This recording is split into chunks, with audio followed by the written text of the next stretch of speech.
धर्म में आस्था रखने वाले लोग तो यही मानते हैं कि गॉड को देखा या सुना नहीं जा सकता, मगर उनकी हस्ती के संकेत हमें अपने आसपास जरूर नजर आते हैं। हिग्स बोसॉन भी उतना ही भ्रांतिजनक है, तभी तो उसकी तलाश भी इतनी चुनौती भरी है। हिग्स तो 1 सेकंड के 100 करोड़वें भाग के लाखवें भाग में गायब हो जाता है। वो अपने पीछे बड़े हल्के निशान भी छोड़ता है, जिससे पता भी नहीं लगता कि वो कभी था भी। फिर वैज्ञानिक उसे कैसे ढूंढेंगे जो कभी नजर ही नहीं आता है।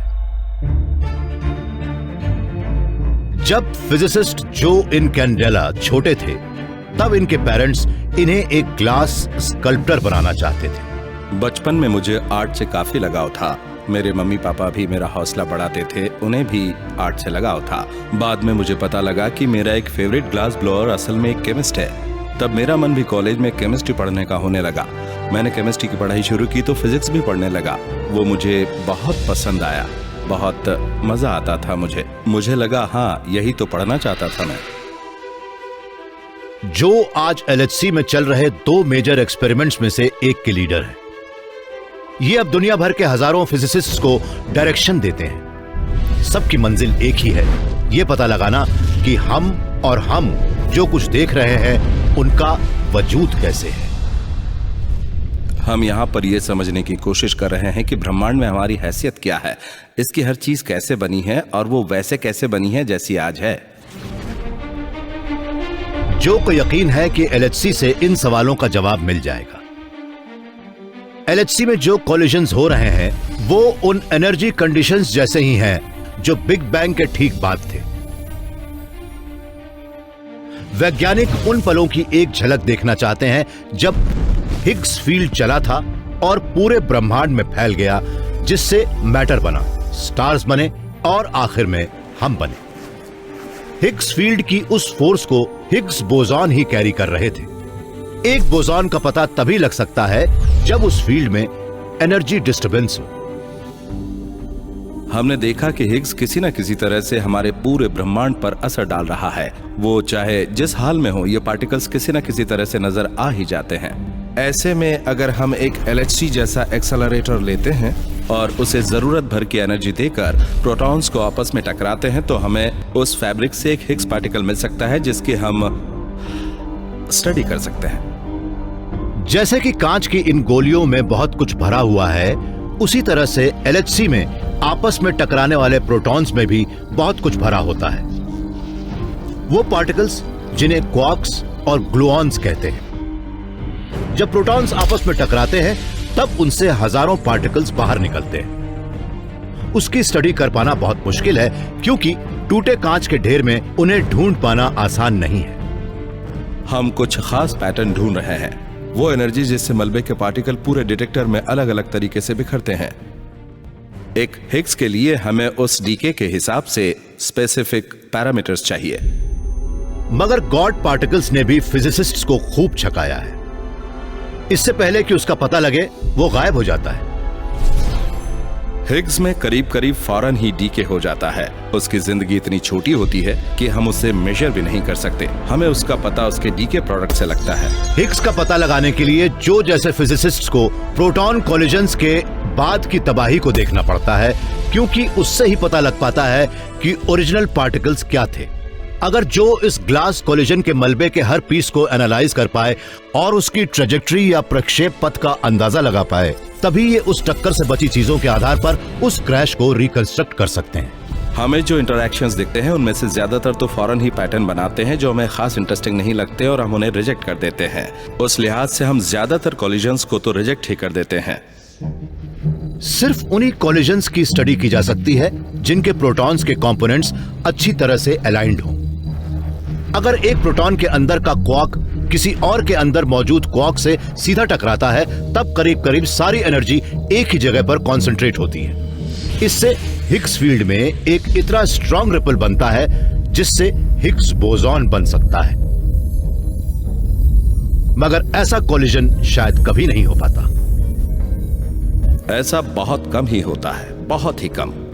हम कह सकते हैं कि करीब 1 लाख करोड़ बार में से एक बार हिग्स बन पाता है। जब से LHC चल रहा है तब से इसने करीब 10 लाख करोड़ कॉलिजन्स किए हैं। अगर हमारे पास रेत के 10 लाख करोड़ कण हो तो उससे ओलंपिक का एक स्विमिंग पूल भर सकता है। मगर उनमें से कुछ हजार कॉलिजन्स ही हिग्स पैदा कर सकते हैं। रेत के कुछ 100 कणों से तो उंगली का छोर ही ढक पाएगा। देखने में तो यह काम नामुमकिन सा ही लगता है, मगर जब जो और हजारों ने नामुमकिन को मुमकिन कर दिखाया तब दुनिया दंग रह गई। ऐसे बहुत कम ही इवेंट्स हैं और हम पता लगा सकते हैं कि ऐसा कब कब हुआ था। हमने 4 जुलाई 2012 को जो को अपनी टीम से यह बताने का सम्मान मिला कि LHC ने एक बहुत बड़ा कदम उठाया है। उन्हें एक नया पार्टिकल मिला है जिसका वजन 125 से 126 गीगा इलेक्ट्रॉन वोल्ट्स जितना है और वो हिग्स के मास के प्रेडिक्टेड रेंज जितना ही है। ये बड़ी खुशी की बात है क्योंकि अब ये रिजल्ट्स ग्लोबल बन चुके हैं जिन्हें सब शेयर कर रहे हैं, शायद दुनिया के सारे इंसान। इसके लिए आप सबका शुक्रिया। मैंने अपने करियर में ऐसा कुछ कभी नहीं देखा। सब बड़े जोश में थे, बहुत खुश नजर आ रहे थे। ये बहुत बड़ी बात थी। ऐसे ही था जैसे हम बीटल्स का एक शो देखने गए हों। सब बेहद खुश थे। एक फिजिक्स सेमिनार में जोरदार तालियां बज रही थी, जबकि ऐसा बहुत कम होता है। ऐसा लगा जैसे काफी लंबे इंतजार के बाद बीटल्स का शो देखा। हाँ, बिल्कुल सही कहा, है ना? मैं उम्मीद कर रहा हूँ कि ये अंत नहीं है, बल्कि एक लंबे सफर की ओर हमारा एक और कदम है। यहाँ तक पहुँचने में हमें 40 साल लगे हैं। अब हम नेचर को समझने के मामले में एक कदम और आगे बढ़ गए हैं। हिग्स फील्ड जैसी चीज हमने पहले कभी नहीं देखी है। हिग्स फील्ड तो उस फैब्रिक का हिस्सा है जिससे हम चाहे जहां भी जाएं इंटरैक्ट जरूर करते हैं। इसकी मदद से हम ब्रह्मांड के एवोल्यूशन को भी कुछ हद तक समझ सकते हैं। हमारे लिए ये एक बहुत बड़ी खोज है। इसे आइंस्टाइन के E=mc² के बाद की सबसे बड़ी साइंटिफिक डिस्कवरी कहा जा सकता है। एक शानदार पेंटिंग हमेशा के लिए अमर हो जाती है, वैसे ही एक नई साइंटिफिक डिस्कवरी या कोई नया डेवलपमेंट भी हमेशा के लिए इंसान को फायदा पहुंचाता है। जिस पार्टिकल से हमारे वजूद की पहेली हल हो सकती है उसका पता लग गया है। तो क्या अब हम अपने ब्रह्मांड को समझने के और करीब पहुंच चुके हैं? डैन हूपर मानते हैं कि इसका जवाब शायद ज्यादा कॉम्प्लिकेटेड है। उनके हिसाब से हिग्स बोसॉन सिर्फ एक नहीं बल्कि 5 है। हिग्स बोसॉन से यह पता लग सकता है कि ब्रह्मांड का सारा मैटर कहां से आया, मगर पिछले दशक में हमें पता लगा कि ब्रह्मांड का ज्यादातर हिस्सा तो इनविजिबल पार्टिकल से बना है, जिन्हें डार्क मैटर कहते हैं। सच तो यह है कि ऑर्डिनरी मैटर के मुकाबले डार्क मैटर 5 गुना ज्यादा है। आज जो थियरी यह कहती है कि हिग्स बोसॉन है, वो उस अजीब से सब्सटेंस के बारे में कुछ भी नहीं बताती। तो क्या हिग्स का भी एक छिपा हुआ डार्क साइड है? थियोरेटिकल फिजिसिस्ट डैन हूपर तो अपने करियर की शुरुआत से ही इस इंतजार में थे कि हिग्स बोसॉन मिलने का ऐलान हो। मैं दिन रात अपना लैपटॉप लेकर इस इंतजार में बैठा रहता था कि पता नहीं कब रिजल्ट्स आ जाए। अगर हम किसी चीज का इतना लंबा इंतजार करते हैं और जब वो होता है तब हम भले ही उसके लिए कितना भी तैयार क्यों ना हो, पहली बार में यकीन नहीं आता। हम भले ही जानते हो कि ऐसा होने वाला है, पर वो हमें अनएक्सपेक्टेड ही लगता है। हिग्स का पता लग चुका है, मगर एक बड़ा रहस्य अभी तक रहस्य ही है। ये डार्क मैटर आखिर क्या है? आज भी कॉस्मोलॉजी के लिए एक बड़ी प्रॉब्लम यह है कि जब हम टेलीस्कोप से स्पेस को देखते हैं तब हमें पता लगता है कि टोटल मैटर का एक बहुत ही छोटा सा हिस्सा एटम्स या उन मटेरियल से बना है जिन्हें हम जानते हैं। उसका ज्यादातर हिस्सा तो उस इल्यूसिव मटेरियल से बना है जिसे कोई और नाम ना मिलने पर हम डार्क मैटर कहते हैं। करीब 50 साल तक सब्सटेंस वर्ल्ड में खोजबीन करने के बाद हमें एक ऑर्गेनाइजिंग स्ट्रक्चर मिला जिसे पार्टिकल फिजिक्स का स्टैंडर्ड मॉडल कहते हैं।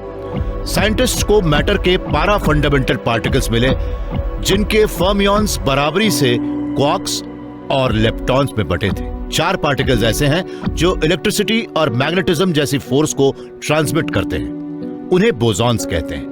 उनके अलावा एक और स्पेशल बोसॉन है जिससे यह तस्वीर पूरी होती है, हिग्स बोसॉन। मगर स्टैंडर्ड मॉडल में भी डार्क मैटर के बारे में कुछ नहीं कहा गया है। उसकी एक और बड़ी खामी भी है। पार्टिकल फिजिक्स के स्टैंडर्ड मॉडल के साथ एक बहुत बड़ी प्रॉब्लम है जिसे हम हायरार्की प्रॉब्लम कहते हैं। हम ये तो जानते हैं कि हिग्स बोसॉन का मास करीब 126 गीगा इलेक्ट्रॉन वोल्ट्स या GeV है। वो एक भारी पार्टिकल है, मगर स्टैंडर्ड मॉडल के मुताबिक तो हम यही मानते हैं कि हिग्स को इससे ज्यादा भारी होना चाहिए, मगर पता नहीं क्यों ये काफी हल्का है।